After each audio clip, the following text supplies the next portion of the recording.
Тиранія повинна програти, але для цього свобода має отримати зброю для перемоги. Про це заявив президент України Володимир Зеленський у зверненні до парламенту та народу Нідерландів. Він розповів про жахіття, які роблять на нашій землі російські окупанти. Бомблять українські міста, спалюють села, гвалтують жінок, грабують людей та вбивають для розваги. І уже 36 днів наш народ один протистоїть армії, яку називали однією із найсильніших у світі. Він додав, що Україна – це лише початок. Якщо не зупинити Росію, Європа буде наступною. Але й Друга світова війна починалася з руйнації окремих держав. А вже потім це призвело до трагедії Роттердаму, до страшних бомбардувань Лондона і до бійні, яка охопила всю Європу.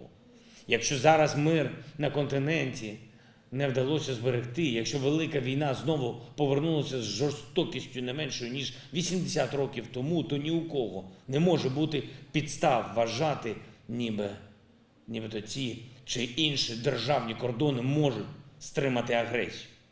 Зеленський закликав Нідерланди посилювати санкції проти РФ разом з іншими країнами ЄС, зробити усе, щоб у Росії не було можливості продовжувати війну. Закрийте ваші порти для російських суден разом з усіма іншими країнами Євросоюзу.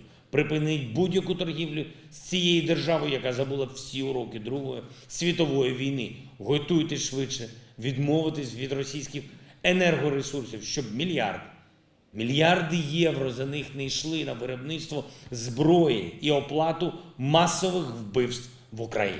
Щоб Росія програла, Україна має отримати усю необхідну зброю для перемоги, заявив президент України.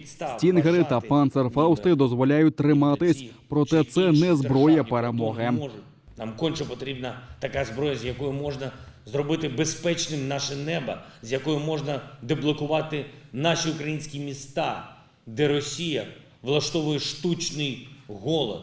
Нам потрібна така зброя, яка дозволить вигнати окупантів з нашої землі. Літаки, танки, протиповітряні «Насамс» і протитанкові, «Спайк», снаряди, ракети тощо. Ви маєте цей перелік.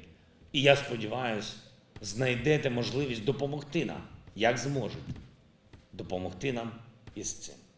Глава держави також попросив Нідерланди допомогти з відбудовою України після перемоги.